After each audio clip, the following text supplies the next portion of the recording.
అందరికీ. సో, ఇవాళ ఫేజ్ 2లో మనం కంట్రోల్ ఫ్లోస్ అన్నీ ఆహ్, విన్నాం కదా! ఇప్పుడు మినీ ప్రాజెక్ట్స్ చేద్దాం. సో, ఫస్ట్ వన్ ఏందంటే ఈవెన్ ఆర్ ఆడ్ చెక్కర్. ఇప్పుడు ఇన్‌పుట్ ఒక నంబర్ ఇస్తాము.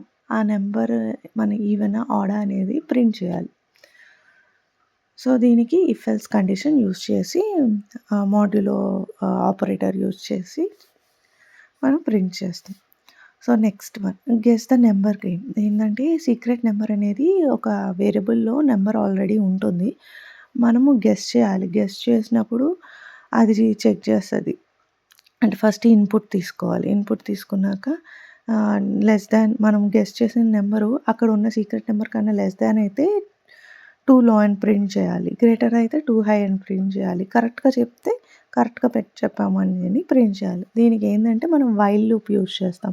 అంటే ఫస్ట్ వైల్ లూప్‌లో కండిషన్ ఇస్తాం. Guess not equal to secret number అంటే ఇవన్నీ ఇస్తుంది.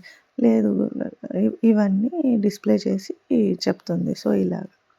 So, next coming to multiplication table. Multiplication table ఏందంటే ఏదన్నా మనం నంబర్ ఇన్‌పుట్ ఇచ్చినప్పుడు ఆ నంబర్ టేబుల్ అనేది అవుట్‌పుట్‌లో రావాలి.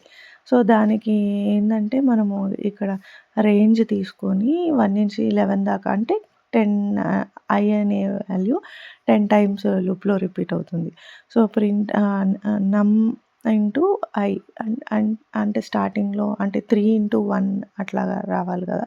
సో, వాల్యూ అనేది 3/1 3 కాబట్టి ఆ 3 అనేది అట్లా డిస్‌ప్లే అవుతది. ఇక్కడ పారాంథసిస్ ఇచ్చాం కదా! సో, దానివల్ల ఎఫ్ అని వేరియబుల్ ఎఫ్ అని అక్కడ రాసి దాని తర్వాత డబుల్ కోట్స్‌లో పెడతాం.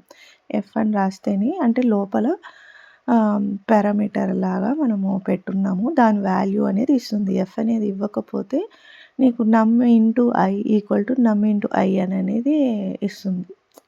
అంటే అది వాల్యూలా తీసుకుంటుంది. అంతేగాని అదొక పారామీటరు. దాని లోపల ఉన్న వాల్యూ తీసుకోవాలి అనంటే మనం ఎఫ్ అనేది అక్కడ మెన్షన్ చేయాలి.